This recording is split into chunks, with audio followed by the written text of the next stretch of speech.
to Breaking Down Bits, a conversation about great comedy bits with the comedians who wrote and performed them.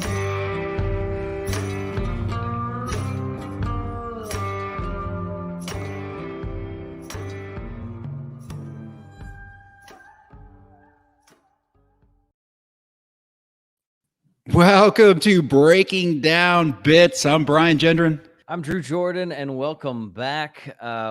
We just keep having wonderful conversations, learning more about comedy. In today's episode, we're really going to take a slightly different angle and talk about some different things. So I'm excited about getting into this episode, but we got to take care of a few things before we get there. Me as well. Let's quickly talk about two things we've done in our past. We had an awesome open mic online, such a great group of comics, such great feedback, some stuff I took on stage with me. So we do run those on Tuesdays. If you are interested, please email us at breakingdownbits@gmail.com and we will find a way to get you up. Yeah, we've had a blast with that. And it's not just brand new. It's people from all skill levels. We got people who've been doing it for 9 years, people who it's their first time ever to try. It's a very safe and encouraging place to get feedback and get better. Maybe if your city is not open for a lot of open mics right now, great option. We'd love to have you in there. breakingdownbits@gmail.com. People from all over the world. And I love to say that, if you do a workshop in your own hometown, there's that inherent competitiveness. You might not get the purest of feedback with the purest of intentions. This is the best place to get real feedback, real tags, real ideas. And then I personally, since we are open in Texas, at least for a little bit longer, I like to use this as a way to ease into an open mic. So take some really rough material, refine it just slightly, and get it stage ready. breakingdownbits@gmail.com. Get involved Tuesday nights, and we'll continue to do this. Yeah, so let's talk callbacks with the episode with Jay Jordan, which was maybe one of my favorite episodes. What a great conversation. Like, if you're listening to this and you haven't listened to that, maybe just like get over there and listen to that one too. I think my favorite callback, I'm going to say two things. One, just a confirmation, writing in the shower, talking to yourself.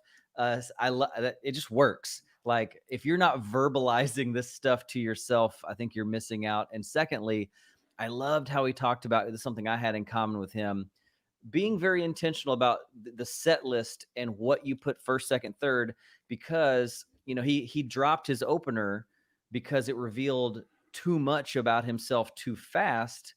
And so he was very thoughtful about, okay, I'm not going to reveal all this stuff about me because then it kills the opportunity to reveal these things separately as the show progresses. So just being thoughtful in your set list and being intentional about getting the most, punches out of it rather than just one big reveal at the top that just kind of lets all the air out of the bag. Absolutely. And I agree with you. This is one of my top 3 for sure of the episodes we've done so far. A lot of passion in Jay's approach to comedy, and certainly took with me something similar. Last night I was putting together a set list, and a lot of my punchlines are based on reveals, right, about me as it is a lot of times in comedy. And so trying to plan those in the way that they're going to allow them to get the biggest pop is critical when developing a set list. Yeah. But one of my takeaways is kind of taboo. So a lot of comics, especially more experienced comics, tend to steer away from comedy competitions. If you remember, he talked about that being one of his early breaks, was winning a comedy competition. And I thought the conversation with Jay was so good because he brought out some of the best in us. And I'm going to take something I said. Is that narcissistic? You're going to call back yourself? Yeah. Oh, well. But the idea that I'm going to show up to a competition and I'm either going to win it or I'm going to have everybody say he should have won it, because a lot of experienced comics are like, well, it's all subjective. There's judges that, who knows, people bring people, all that stuff. Sure. But if you're supposed to win it and you show up with that attitude, you're going to excel and grow. So yeah, great episode. Check that out. All our episodes in the past available, all the podcasting platforms, the easiest place to find all of them, breakingdownbits.com. breakingdownbits.com. Let's go ahead and bring in our guest. Christina Catherine Martinez is a writer, actor, award-winning art critic, and comedian living in Los Angeles.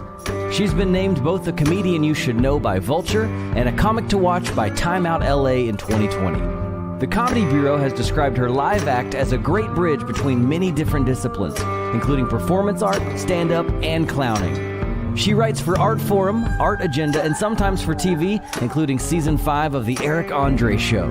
She devised and acted in the short-form series Two Pink Doors for FX's late-night comedy programming, and she is the creator and host of the live comedy talk show Aesthetical Relations.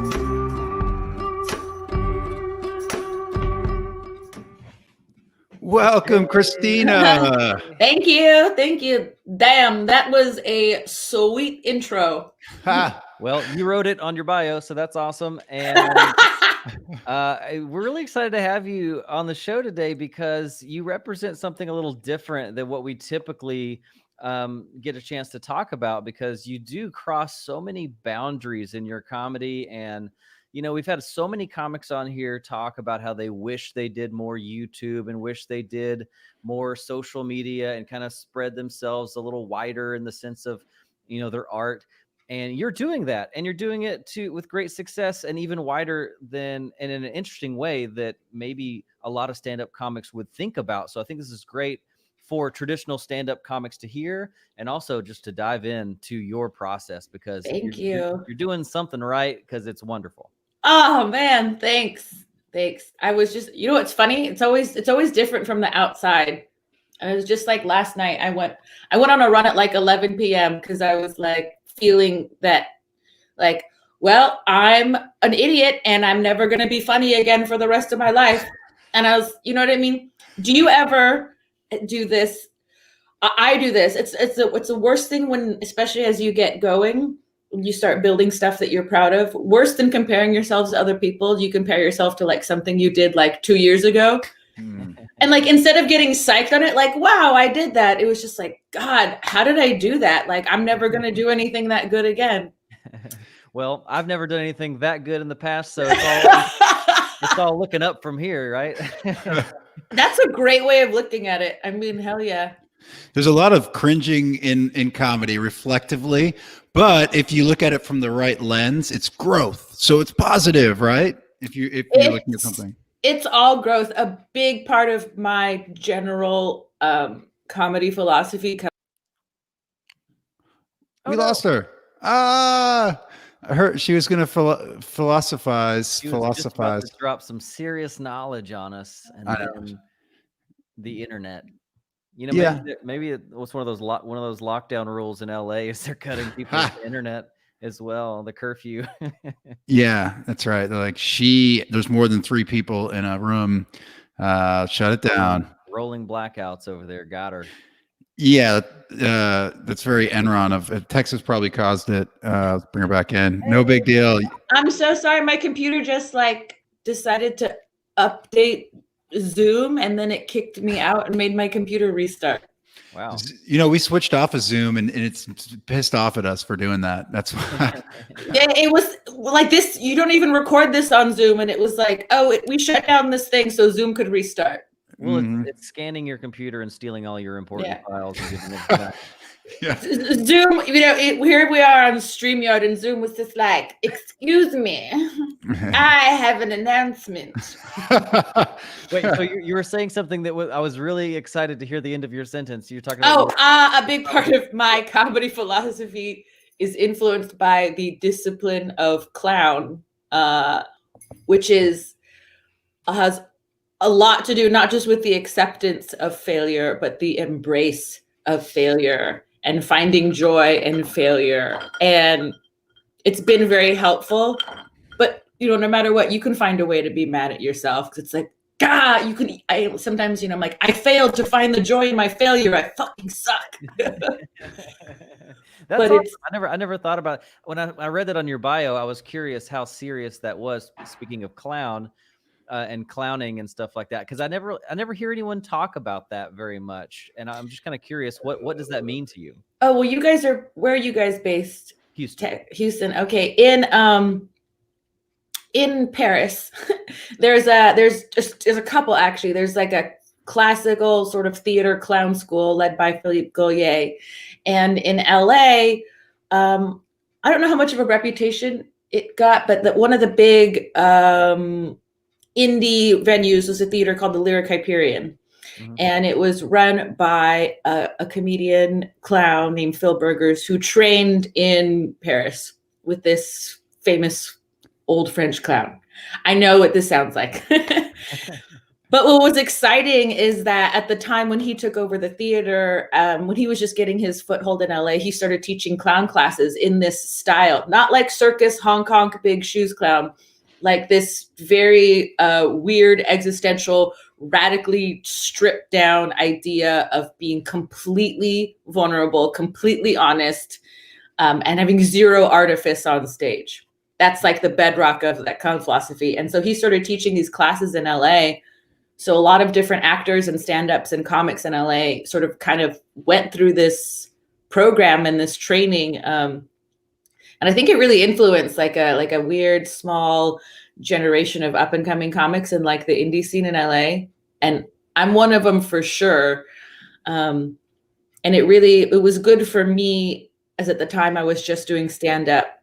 And the thing about clown for him was bringing out the part of you that you don't actually let do, right? As a comic, you have your thing that you know you're good at. You're like, I'm good at self-deprecating observations, or like, do funny act outs. And this was a way to discover something new about yourself by making you go to like new, uncomfortable places. So for me, because I'm so smart and brilliant, and I was a critic before I became a comedian, he was like, you like talking a lot, and you get a lot of your confidence from being like a little smarty pie who talks and says smart things. He's like, so you can't talk in my class. Oh. So then I ended up having to like basically try to figure out how to do like physical comedy for like the first time in my life. Yeah. And it sucked, and it was horrible. And there were literally times where like people would like, it was like a Meisner, like old school, like acting class where they break you down and build you up. Like people would have like breakdowns and like cry on stage and stuff. Wow. But it was really more about, but it was cool. It was cool once you see people make that breakthrough, and you see it with stand-ups too. Like, you know, if you see a comic who's like bombing, it's like, it's always better if they're just like at least having a good time while they're doing it. Then when you see them get angry, it just makes the whole audience get weirder. And the big thing that I took from clown is just like, you have fun, like real fun, like every moment. And that like every opportunity when shit goes wrong is an opportunity to like find something new and like have fun. But then that's a balance between like, also I'm a comedian and I write out material and I know what I'm doing. That sounds so interesting. Is there any, if you were going to suggest any resources for like digging in that, are there other books, are there websites that you can go to or YouTube? Let me see what's up. It's so sad because I would Google Philippe Gaulier. Okay. I can put his name in the chat or something like that, because he is French master clown, pedagogue, and professor of theater. And the sort of like clown philosophy that came to LA through a lot of people that like ended up studying through him started at his school. I think if you just, and you know, it's a whole other weird comedy tradition that's actually much bigger in Europe. There's a whole like much bigger like clown world and clown community and venues in order to create like clown comedy as opposed to just stand up. So three things kind of come to mind. I believe, and I could be wrong, but I think I heard that name at the Texas Renaissance Festival, huge Renaissance festival we have here, and some of the performers execute under his philosophies, or at least reference that. Yeah, that's probably it, because I'm sure like people from all over the world go to his school. That's something I wanted to do, you know, before lockdown happened. I'm sure like anywhere there's like sort of strange regional performance happening, probably someone has gone there or referenced it or knows someone who has. Yeah. That's the right way to put it. A strange regional performance for our. That's exactly what that Renaissance. But it's a great festival. Yeah. The next thing that comes to mind, we have a local comic. I love doing this. Drew Holloway, who's also trained in clowning. He's probably the only one that's actually referenced it on stage that I can think of in our local scene in Houston. And he does bring something so unique and so different to the stage. Although he looks like, I think internally he's enjoying it. He sells it as he's having a terrible time. That's funny because like that's the secret too. Like if you're actually, yeah, that's funny. He sells it as he's not enjoying it, but like clearly he is having a good time. He is, knowing him. And then, yeah, I think that the last thing you said that was really, really cool is if you're a comic that's at a certain level and you feel kind of stuck, you could find a way to take away your best strength, like you were talking about, take away your smarty pants mouth and just go silent. So whatever that is for you, if it's act outs, you need to stand completely still behind the mic stand and see what comes out of that, what other skills you can get and what you learn from that experience to get you to the next level. That's really, really cool. Yeah, it's hard to say now. Everyone feels so rusty. Like I don't, in terms of but it helped me because I, especially when I'm a little bit excited, like I talk fast and my stand-up has a lot of energy and there's not a lot of spaces between my words and I'm going to throw in some big words because they're silly. And doing that, just bringing a lot of that into my stand-up helped me take my time on stage in a way that like I've always thought was so fucking cool when I see comics do that. And I felt like, oh, that's just not me. That's not the energy I have. And, there was a point where I was like, at the height of my powers doing a shit ton of shows and these like classes that were helping me break out of my habits. I just felt that like, ooh, you feel that confidence you have to like take your time on stage and breathe and just like, I'm going to walk 5 paces over here and take a drink of water and everyone's just going to sit there and wait for it. That's so good. Yeah. I mean, clearly with what we've seen and what I've kind of dug through and seen of your performances online, you have varying interests and very different places that you like to work in. Where did you get started? Talk to us about how you got your start in comedy and the performance that you do and kind of maybe where all these influences came from. Actually, they came from the art world. And my interest in fine art because I was an art critic for 10 years almost before I started doing comedy. Wow. No, but I think 10 years total. So maybe like 5 or 6 years. But which is a true, like a whole other side of me and a true like love of my life. But, it's one side of me. And as I was making my way further in the art world, I got a job at this gallery. I was the director of this international gallery. I was flying all over the world, going to art fairs, doing cool stuff. But I just wanted to be an actor and a comedian, like since I was a kid. And then because I got myself to a place sort of professionally and financially that felt safe, I was like, I'm going to start doing open mics because it's just something I've always wanted to do. And I've got like nothing to lose. I actually had a lot to lose. So I had no real, I'd always been a fan of comedy. Like my favorite comics, like my family and I would watch like Louis Anderson and Brian Regan and Eddie Izzard together growing up. Those are the big 3 who are all really smart and verbal in their own way. But, at that time, I wasn't really a comedy nerd or wasn't really into stuff. I had no idea where to start. I took improv classes because I'm like, okay, well, this is something. And I ended up getting kicked off of a team and they were like, well, this just fit's not right. So we're going to put you on trial and then maybe you could come back in 6 months. And I was like, you know what? I'm good. I'm going to go try to do some comedy that people actually watch. And burn. And then I just Googled it. I Googled Los Angeles open mics and that's how I started. And unfortunately, it was for the best. I lost my shit. I loved it. And I did open mics probably literally every single night for at least a year or a year and a half. Yeah. People always ask like, how did you do it? And I'm like, you do it. Like, I know I'm like fun and weird and I've got dumb tricks, but I worked so hard, so much so, because I also had this full-time job with a lot of like social and travel responsibilities. I got fired. They Oh no. No, it was really for the best, because like the owners of the gallery, and we're still on good terms.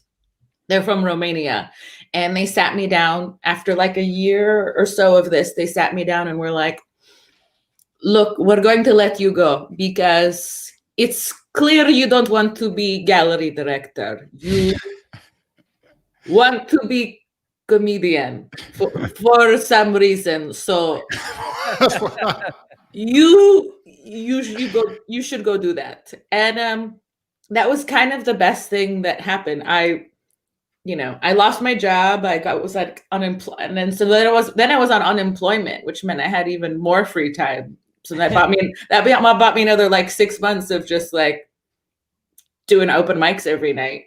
Yeah. Yeah. That is awesome. Thank you. I think that same story has yielded us a lot of newer comics, at least in our scene. A lot of people on unemployment, a lot of time on their hands. And Well, but they should stop. I'm going to go ahead. thank you. It's also started a lot of new podcasts, I'm sure. Like Breaking down bits. That's the one thing I haven't done. As you've noticed, I do a lot of different things. I don't have a podcast. It honestly just seems like too much commitment. I don't know. I mean, what you're doing looks pretty busy. I guess, but it's never on a schedule, right? Like if I have what's nice about, I don't know what the scene is like in Houston exactly, but what's nice about being in LA, so many people wanting to be filmmakers and just wanting to make things to get their skills and their voices out there. Yeah. I haven't made money on like all of this stuff that I've done, but I've never needed it because there's so many people who are just willing to collaborate. And I've been really lucky to find, one thing it is, I just said yes to everything. People are always making web series, are always making, proof of concepts, are always making pilots. You have no idea how much footage there is of me, like pontificating in like failed web series, like rotting on some guy's hard drive in like the corner of his studio apartment. But it yields a lot of this stuff. It like in exchange, I was like, I would do this. Will you edit this for me? Like, hey, do you want to do this? And sometimes people are just excited to do stuff if they think it's a good idea. And I've been, we'll talk about this thing. Like all the dudes who are in this video, we're going to talk about, they're just like, that's fucked up. Yeah, I'm in, Let's do it.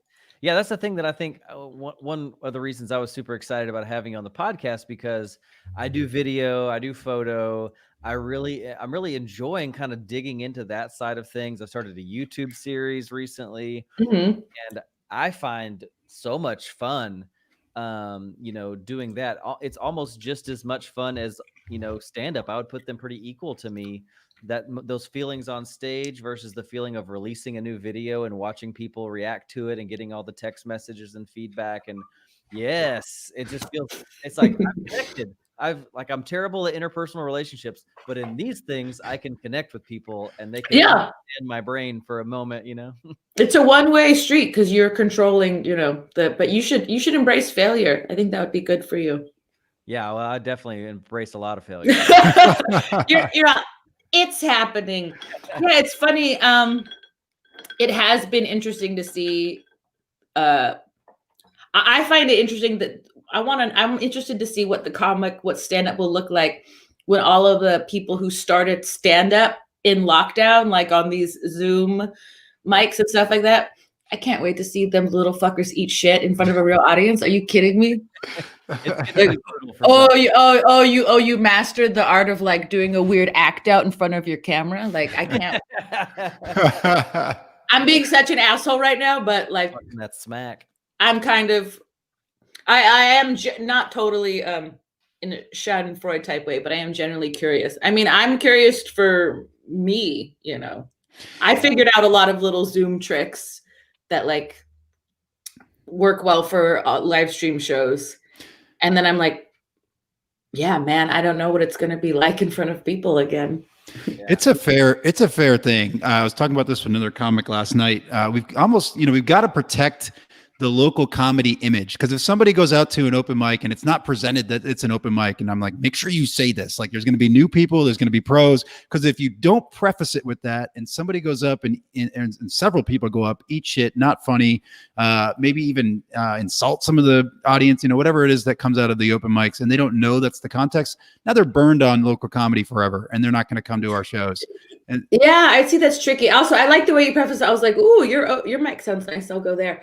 But I understand that, because I mean, open mics, like the open secret of comedy is that open mics are terrible. They're like really bad, necessary things to get going. And now that they're all online, I mean, this is a problem with Zoom shows in general. There's like, you're just busting yourself open to a much wider audience, and it's like taking this, this ugly, awful, necessary, like part of our practice, which is like open mic comedy, and you're putting it up, and we're having to do it in a way that, like, frankly, is very like vulnerable to like outsiders and people who just don't get how it works, and people who might just say, yeah, it might just turn people off or give like a weird, not necessarily great picture of like what you're seeing or what your comedy is. Like, that's the safety of open mics. Like, especially in LA, there'd be like tons of like great big comics dropping in on mics around town and, bombing and like trying to work their stuff out and being really awkward. And it's nice to be able to do that in private and not here. Yeah, to people who are already drunk and they won't remember. Yeah. On Zoom, it's like, how do you get, like, I don't know, most of the mics I'm on are just all comics, just a feedback mic sort of kind of thing. I don't know how you get. I don't know how you ask for feedback. I haven't done any live stream mics. Yeah. And I've never done, and they they're here, they're everywhere a lot. I've never done those mics where you get feedback afterward. I'd shoot myself in the face. I'd get a rifle and I'd turn it this way and put my foot down here so I could reach the trigger, and then put my mouth on it. That's so much. It's actually, so that's a great actor. Really went to all the steps. I love it. Thought about it. It's you actually gain access to some way better writers than me. People are way better at comedy, and I get some tags that I would, at least now in my comedy career, wouldn't even have thought of.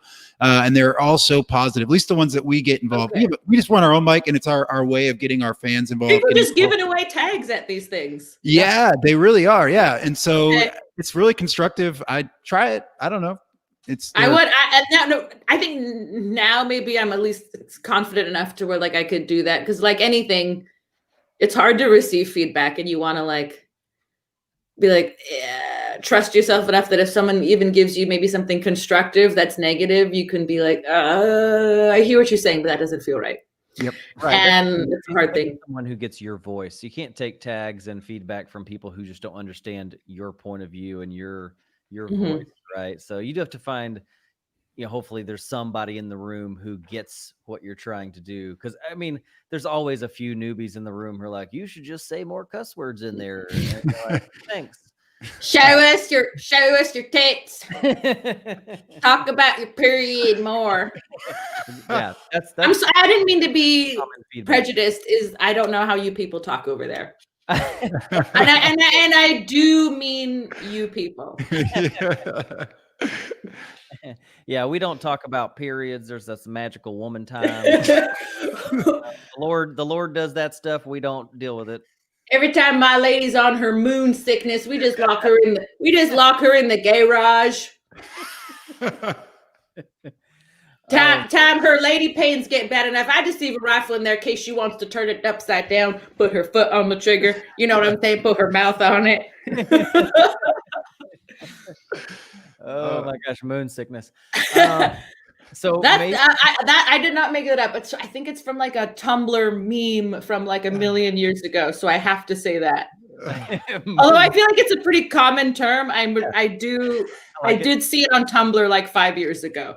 Well, it's fair use. Thank you. Thank you. We probably, Brian, I don't know, we should start turning the corner a little bit. And what we always try to hit before we get into the clip, we'll do that in just a second, is just ask you a big, wide, just open-ended question. How does Christina Catherine Martinez write comedy?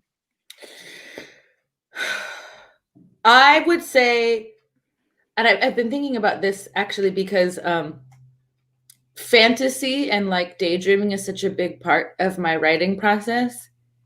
And before Instagram and all that, I actually just used to kind of write on Snapchat. And because I only had like 15 followers and because they disappear, I would just like talk to my camera and then like save the video. And I still do a lot of it. I don't know if you look at my Instagram, but I do so many bits that I work out via my Instagram stories. So, and because I was a journalist and a critic, and I do have such a discipline in terms of like this writing. For me, stand-up was a break from that kind of writing. So it's only in the past couple of years when I've actually just built up enough material to where I'm forgetting it that I've started to write it down. It's all been verbal. Like I write on stage and I talk to myself a lot.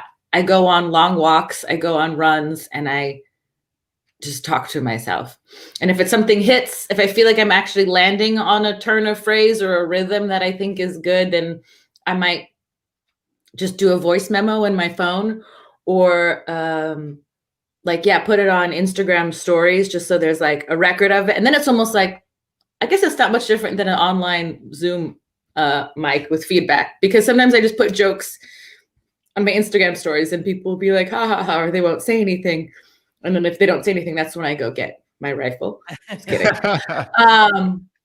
Yeah. Guns in California though. Do you? They're just like cute little, they're like, they're just like, oh, I have, yeah, they're just like, oh, this is just like my gun. Keep it in your purse with your dog. Yeah, it doesn't go bang, it goes It's triggering. It's not, yeah, my gun is triggered right now. There's guns. There's guns because there's cops and they have them all. So I mean, in the technical sense, like that's my process, is a lot of talking. And it's just this year when I was trying to put together like a half hour long set that I actually transcribed a lot of my tapes and like was looking at it.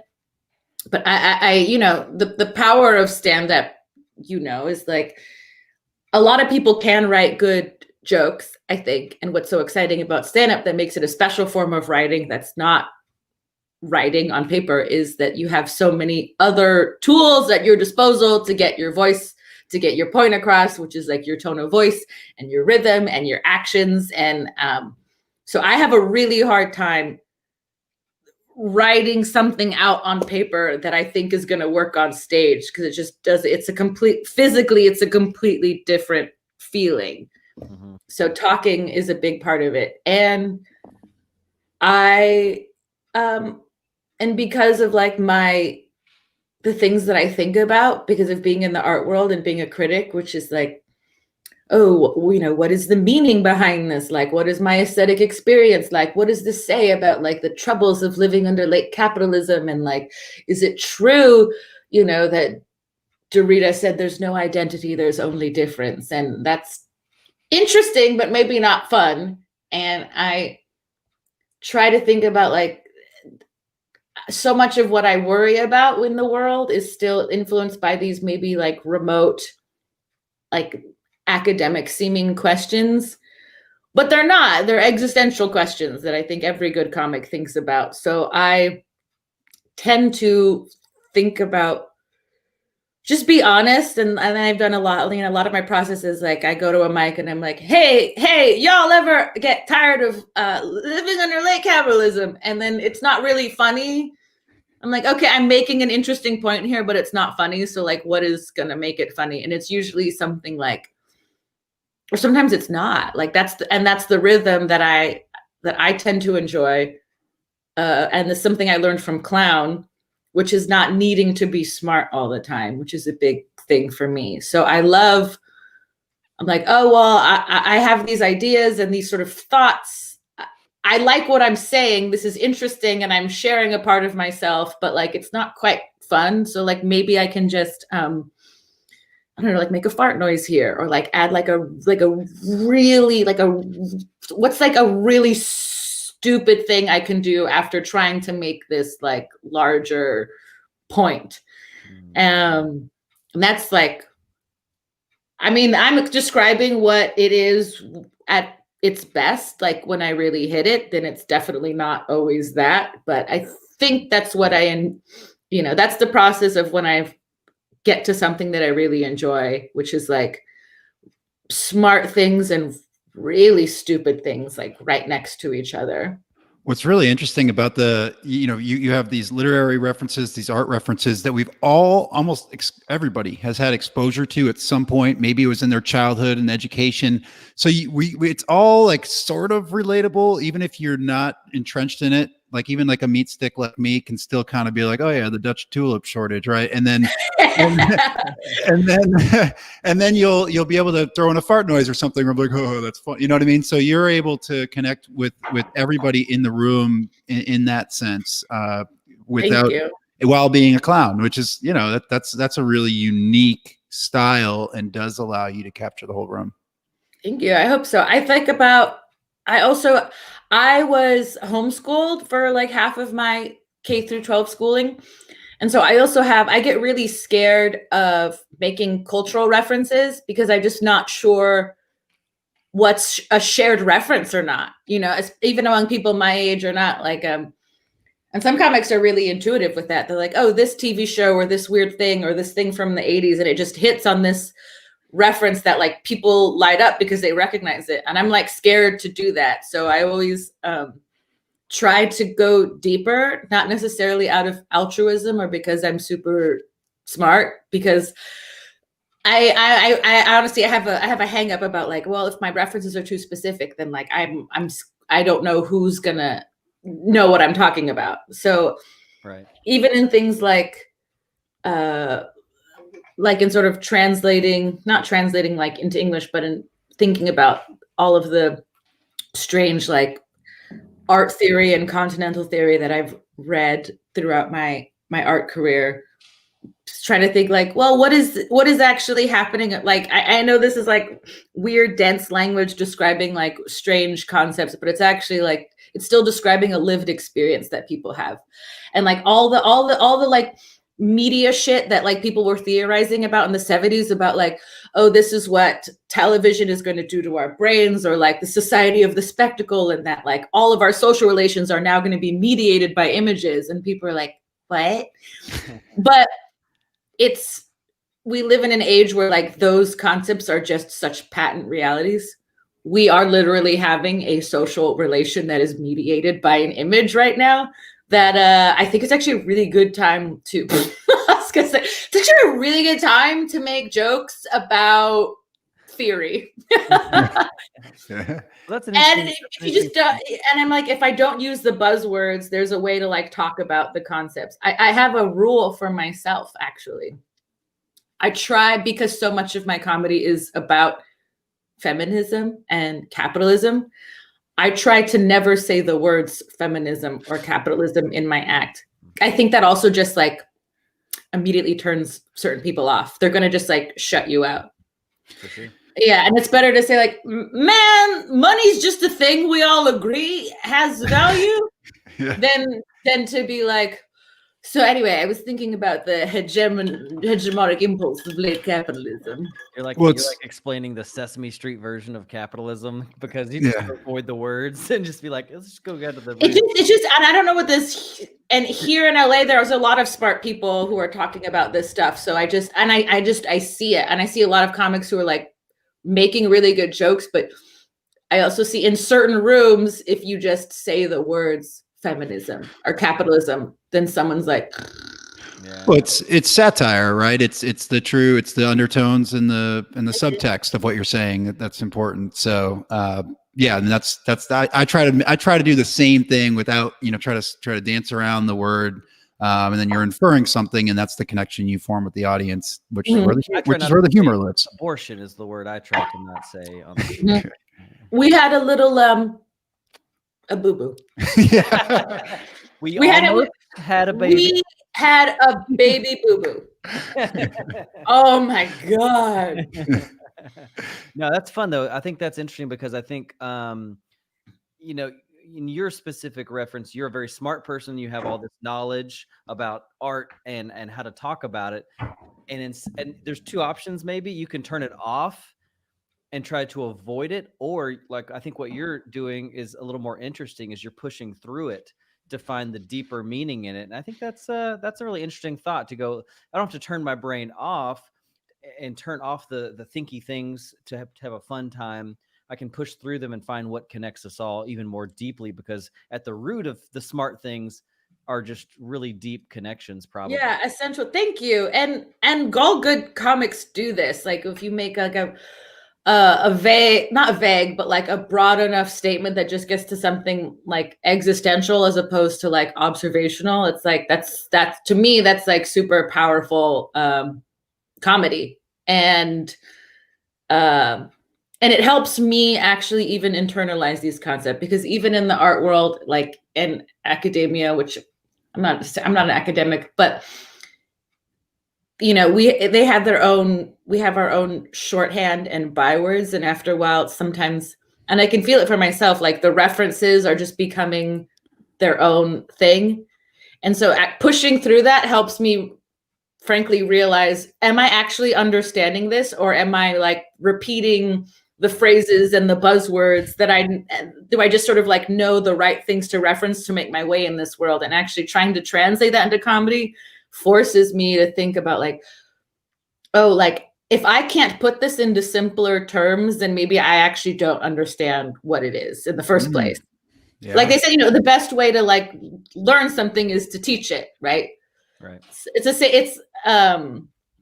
So especially, yeah, I like that you put it that way, and it does.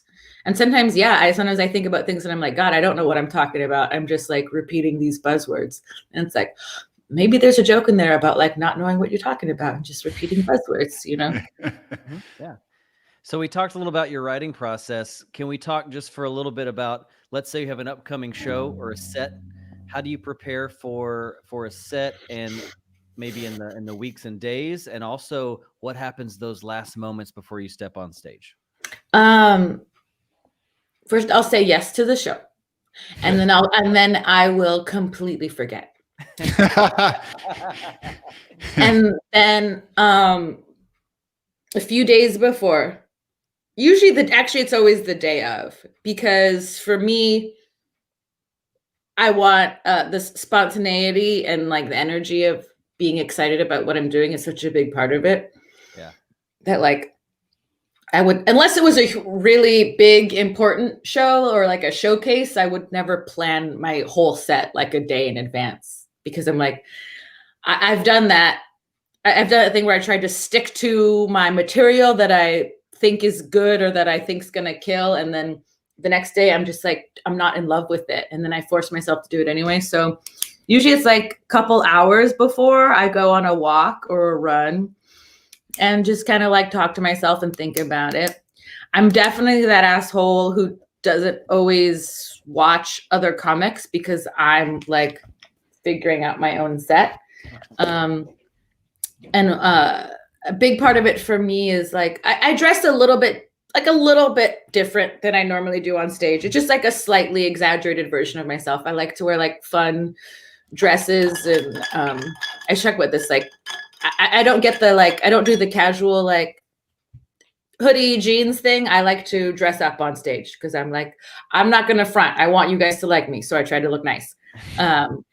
And I'm usually right before, like while the show is happening and I figure out where I'm going. First of all, I ask when I'm going up. And if possible, I ask to go third because it's like the best time to go.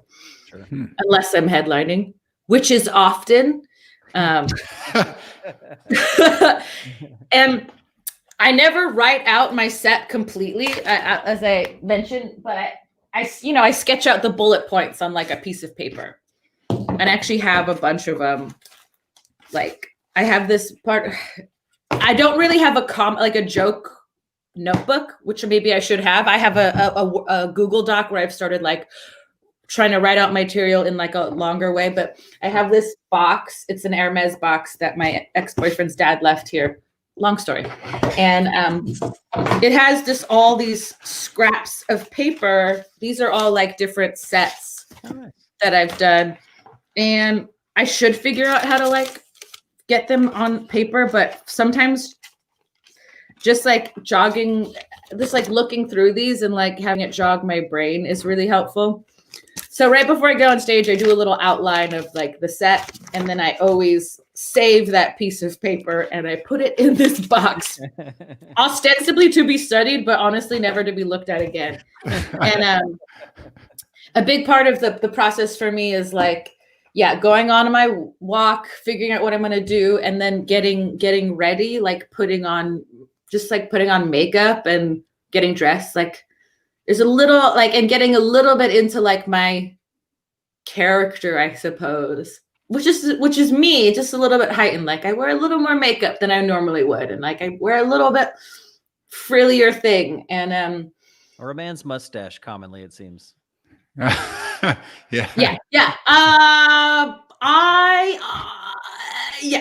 Yes.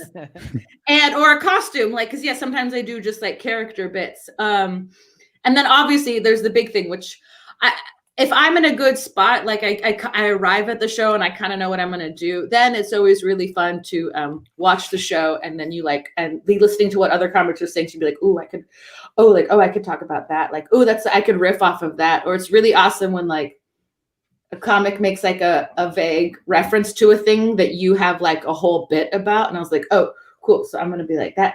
And then it's going to make it look like I'm a genius because I'm riffing, when really just like, I actually already have a joke about that. And they just happen to refer to it. Yeah. So once I got good or better than bad, I always like to leave, like, I may have like a strong opening that I think of, but then like the first 2 or 3 minutes up top, I leave to just like riffing or talking about what's going on in the room, or like maybe piggybacking off of a thing that someone said. That's always really fun. And there's a ratio. I mean, sometimes I just really plan it out because it needs to be good, but this just ratio of like, usually like 70-30, like 70% just set material and then like 30% new material, I found is like a good ratio to like keep me excited and engaged. And like, if the new material doesn't work, does it mean it's like awful? 80-20%. That's all getting like really weird and precise. Not like this happens every time, but ideally that's what I do. Yeah. And sometimes, I don't know if it happened to you, sometimes like you just set such a wild show and like people are wiling out, where you just like, my favorites are kind of like, just there's been shows where just like I never got to the material because like we're just having a good time, and then I'm like, oh, okay, that was fun. I was like, oh shit, I got a minute left. Anyway, well, you got your buddy's worth. Like, yeah, that's got to be a good feeling to have such a good time and never have to even touched the material yet, because you're like, oh, you just owned the room and leaned into it, and completely agree on keeping some new material in every set, because it can be hard to get excited about doing your best jokes for the millionth time, even though you want to have a good set. God, it feels so good to try something new. Yeah, this is what I'm struggling with, frankly, right now and in the past year, because I really like being loose is what helps me be good on stage. And this year, I'm trying to get to that next level in terms of like getting TV spots and doing, submitting tapes, and I got a manager, and I'm not sure what the solution is. I do have to discipline myself into, just like being able to just like deliver the thing in a good way and they know what they're getting, because that's kind of like what people need to do stand-up in order to let you do stand-up on TV.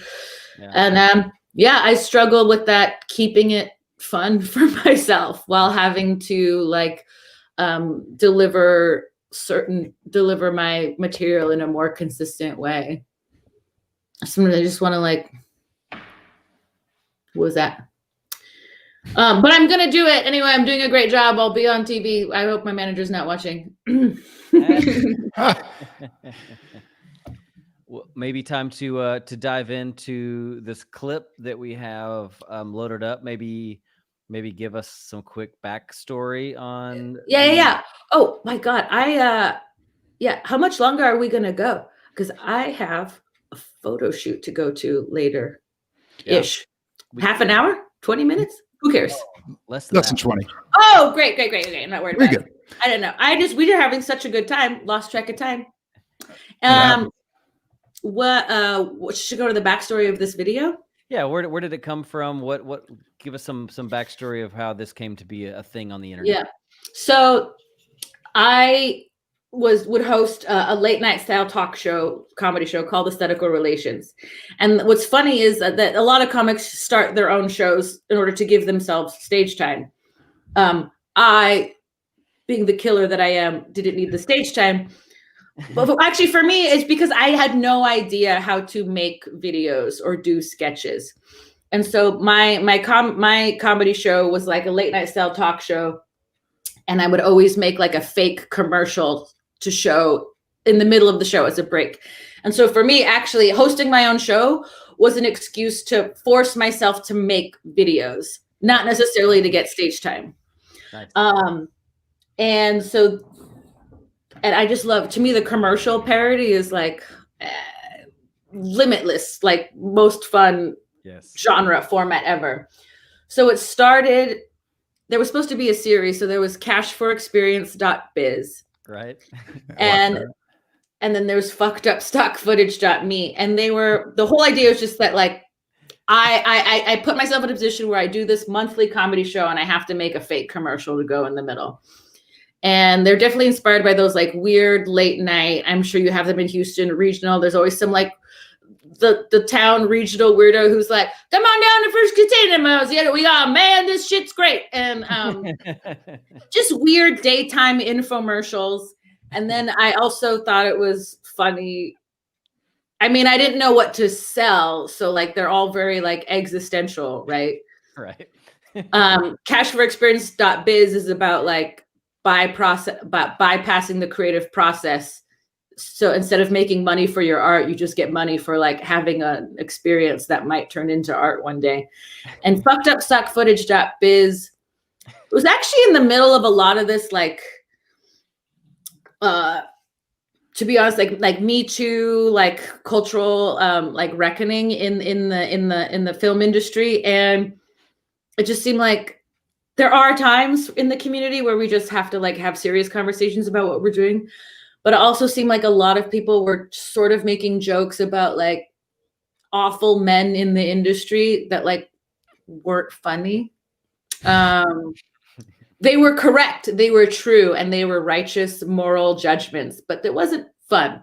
Yeah. And I'm like, how can I I just wanted to make fun of like, you know, evil male filmmakers, but I wanted it to be fun. And it came up with this concept of like, or there was a lot of this conversation about like, how do we enjoy art by messed up people, or like, what's the line, or how do we enjoy art that does like really difficult things? I think this is in the middle of like a conversation that someone was having about this indie film that had a rape scene that people were really upset about because it was like thought that was exploiting this young actress. And then the director had to explain that it was actually just like the editing, that really like this person wasn't even really in the scene and they had a double, or it was like fucking like explaining the filmmaking process to be like, yeah, we didn't actually rape this actress. Like, this is the magic of filmmaking. And it just got me thinking about this, and in my own work, and it's a thing that I struggle with in terms of just like someone who maybe talks about messed up stuff. But as I'm starting to make videos, thinking about the problems of like, oh yeah, how do you represent it? And then these are all born of fantasies. And I was like, wouldn't it be amazing if there was a stock footage company that specialized in problematic, violent content so that you wouldn't have to deal with it? So like, and the idea is like, and then it's like funny because that obviously that wouldn't even work. Cause like, how could you buy stock footage? You know what I mean? So it's like, I think it's funny, the idea that like someone making a movie and they're like, oh man, we need this rape scene. And like, it's too, I don't want to touch it. It's too problematic.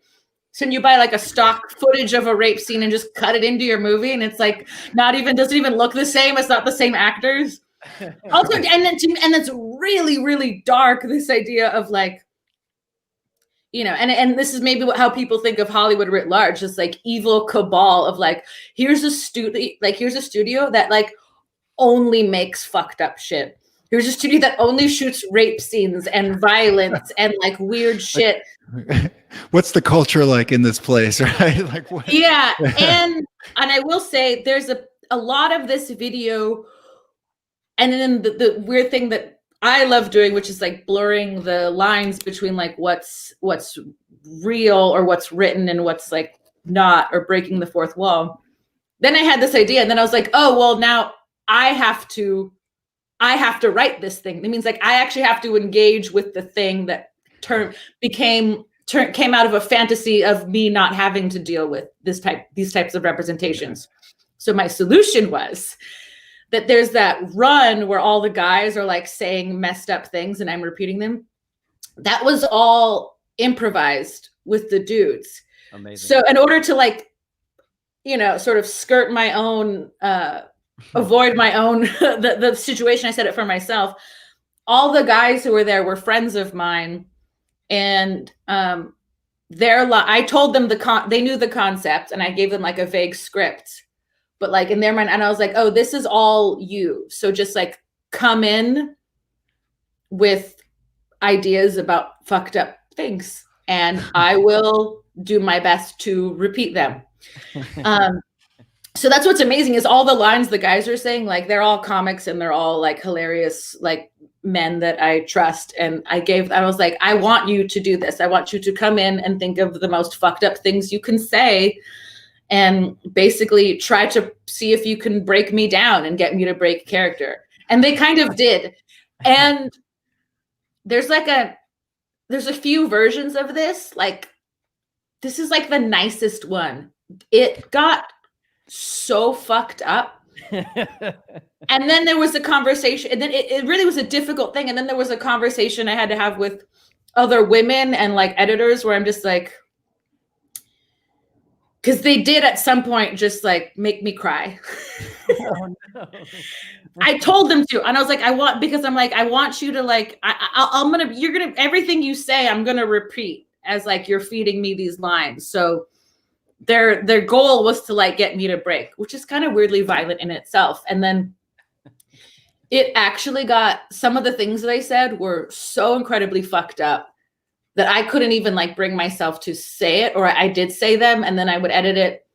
And then it crossed this fine line where I'm like, is this thing that's supposed to be about saying or doing or saying fucked up things, basically like those, what we call edgelord comics who like aren't really funny, but just like saying the worst thing they can say to shock people. And it's also sort of making fun of that. And I'm like, but is it actually crossing the line into just becoming that? Yeah. And I did have to, I recut it several times and like showed it to several comics, male, female, and in between, being like, is this not too much, but I'm like, is it undermining its own concept by being too messed up? So that was the fine line. Well, let's take a look at it and okay. and watch it together, and then we'll chat about it afterwards and see how you feel after watching it one more time. Okay, yeah, I haven't seen it in a while. Okay.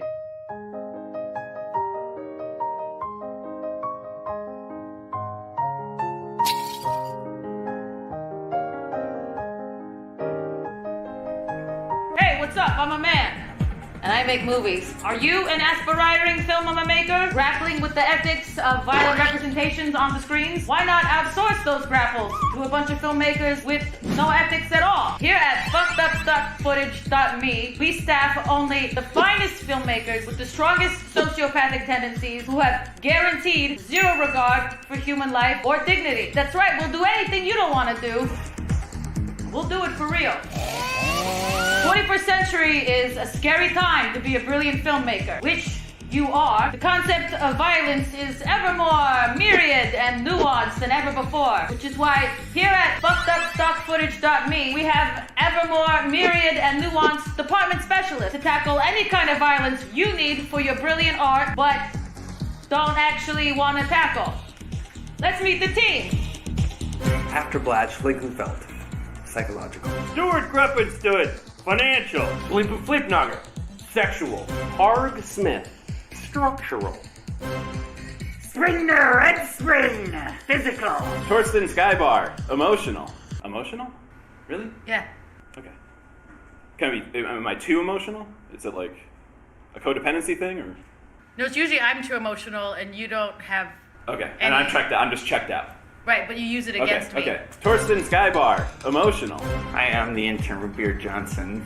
We'll do anything, such as Mime torture. mime torture. Eat half a Snickers bar and replace the uneaten half with poker chips. Eat half a Snickers bar and then replace the uneaten half with poker chips. Donald Trump impersonation. Donald Trump impersonation. Kink shame a teenager. Throw a dinner party and say, everybody go home. Giraffe humiliation. All upskirts all the time. We'll do all upskirts all the time. Get on an elevator and press all the buttons. Get on an elevator and press all the buttons. Is that emotionally violent? Well, yeah, it's stressful. Okay. Conduct a magic show, and when the rabbit comes out, you behead the rabbit in front of the children and fuck its head. Conduct a magic show, and then when the rabbit comes out, we'll... Horse dick death rattle. Offer a paraplegic gratifying sex only to disappoint her. Fuck an old lady in her eye socket. I'll fuck an old lady in her eye socket. We'll bomb Special Olympics. Got a baby in half at the farmer's market. We'll get a really bad sunburn right on the round of your neck. Now you're playing the victim, which is gaslighting me. He had a journalist. Give her the old Daniel Pearl necklace. Stick some cherry tomatoes in your ass and make gravy all over Granny's pasta fazool. We'll stick cherry tomatoes up your ass and make gravy all the grandma's pazzazuli. Microwaving refugee, crucifying elementary school teachers, casual genocide. Sicking Rottweilers on widows. Gaslighting undergrad. Let me check my notes here. Ill-fitting prosthetics. All upskirts all the time. Stab! Punching, open heart surgery, but the doctor's fucking the chest hole. Without gloves. The doctor's not using gloves. Never use protection. Never use protection. I am angry that No matter what I do what I want, when I want it. I am angry. See the next episode of Fringe, you're not gonna see me. I'm a man. I impose myself. DDT! Everything! From the top rope! Cut! Top rope! Elbow! What?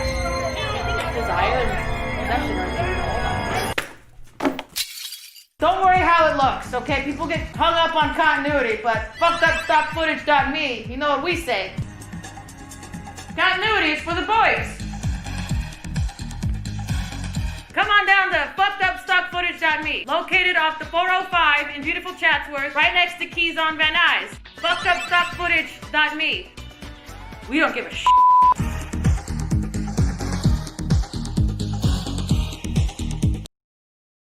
Wow. It's good. I was like, I'm far away from it. I was like, damn, that's pretty good. I forgot that the whole shift of where like they turn on me, which is also part of. They actually are helping me improvise. Like the guys were great. Like all of their lines, they made those up. But I forgot about the turn. And it turns out to be like, it starts off as something that should be just a really dumb humor thing, but it's really smart and it actually has a point, and it's just like, wow, what a perfect, smart humor, silly. It has a little bit of everything in there. That's incredible. I think it's great work, and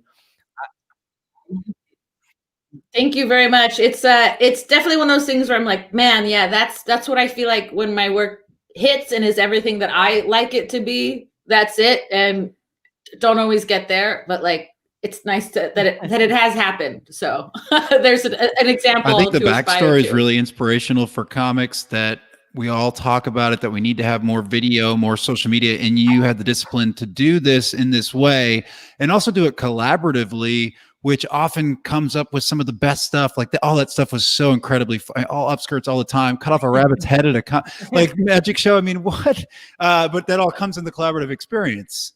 Fucking old lady in her eye socket. Like they were really, I was like, I was off screen. I'm like this was my video. This is my concept. And I'm like horrified. And I was realized that like, and yeah, like you are probably part of a community with a ton of really fucking funny people. And like, I'm super fucking blessed to be around so many people who are funny and who have the resources and the time to like help me make these things. And I guess it's part of that like 70-30 thing. I have a hard time disciplining myself as a script writer because like I love surprise and being in the moment so much. And I'm like planning out the whole bit. Like this is what's going to happen is I know it's so essential because that's how movies and shit is made. But I'm like, that is a rare example. I don't even know if I've ever actually been able to do it again where I hit the like, it's 70% written and here's like 30%. I'm literally leaving space for an element of surprise to happen on set. Yeah.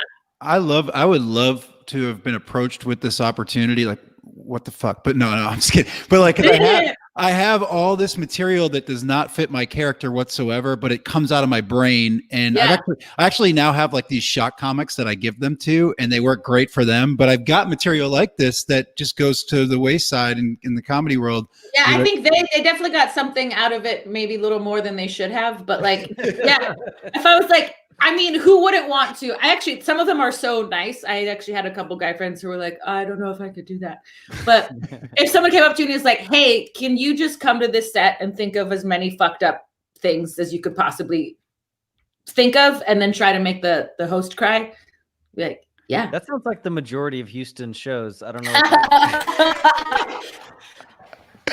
We had dango. She got dango moon sickness. We got a baby boo boo. Then I handed her that shotgun. She put it upside down, put her toe in that trigger, and bam! Is that how you talk out there? Sorry. It's kind of Cajun. That's like on the border of Louisiana, Texarkana stuff. But yeah, you're nailing it. You got to get to a photo shoot. We're gonna go ahead and wrap but we're not gonna let you off the hook. We have our last segment. It's called Last Laugh. It's kind of about your comedy legacy. Shit. Okay. Yeah, I told you it was coming. You have 7 seconds. I totally forgot. Okay. Let me play the video. You have 7 seconds to come up with it. Here it is.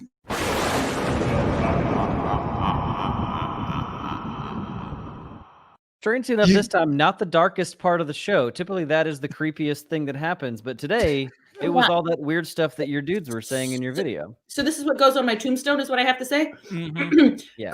Christina Catherine Martinez did a great job and did her best. And she was brave. And man, she ate a lot of her own poop. Whoops! That's a joke for dogs. Uh-oh. Somebody get a new tombstone. Is someone like carving this like what they're carving it in real time. They're saying, whoops, I'm carving the wrong thing in the tombstone now. Damn, I can't stop carving. Please get me off this tombstone.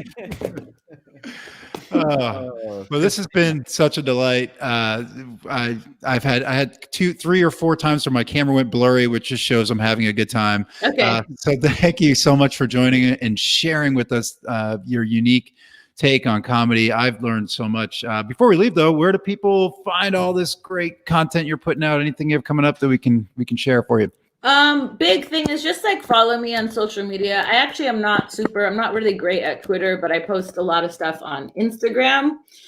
So my handle is xtina_Catherine.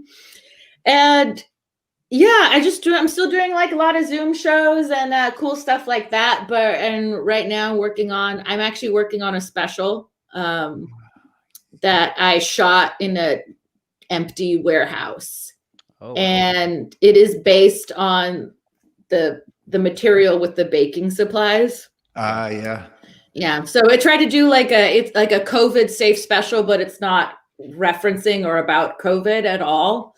And that will be, whether I get to, I'm making my own proof of concept for it, and whether I sell it or not, I will definitely have like a live stream or a screening thing at some point, probably in the next few months. Keep us posted. I will. Thank you. This is like super, super great. I don't get to opportunities to try to be lucid about my process very often.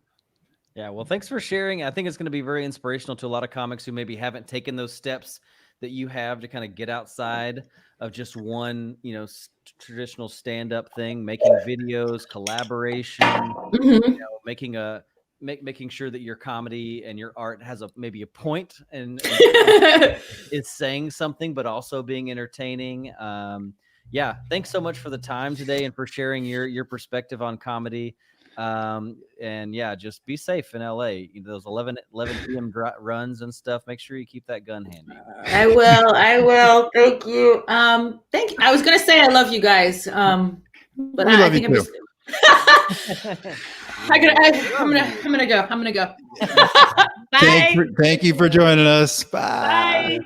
And thank everybody for listening. Next week we are wrapping up season 2 with the finale with Mark Norman. Mark Norman on Breaking Down Bits coming next week. We're so excited about that. Have a wonderful day.